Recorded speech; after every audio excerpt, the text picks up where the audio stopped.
This is the Wonder Grog. No sign language or icon books, he talks.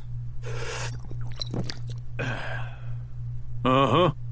Rather relieved to finally meet someone who wasn't worried about my luggage, I stared at the man in the suit jacket's water and smacked my lips. I was thirsty after the ride. You drive? I liked that he didn't call me a stoop. I mimicked the operation of a steering wheel and floor shift. Yes, drive. You fight? No subdue? Subdue? I rubbed my forehead and looked at the floor. What? Oh, not me teach? You me teach? You teach me subdue? He nodded. Mean not kill. Hold. Hold? Wrestling.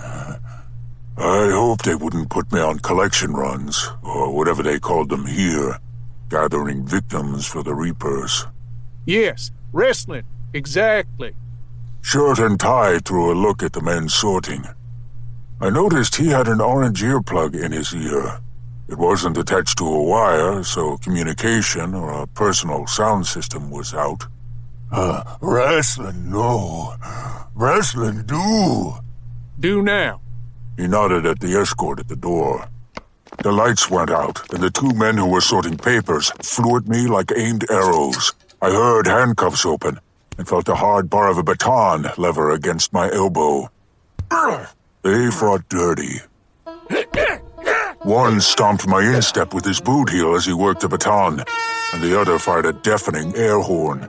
I felt the force of it on my fur, but my ears had already closed and twisted back as soon as the lights turned off. Do not be impressed. This was more reflex than intention. Golden veneers go flat during a tooth and claw, whether we want them to or not. Wrestling he wanted, and wrestling he got.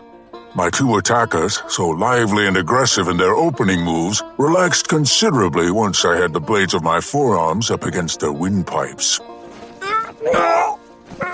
I hugged them tight until they went limp. The lights went on about the same time that I smelled urine. Drop him! The man in the suit and tie was white-faced. He reached for a phone on his desk.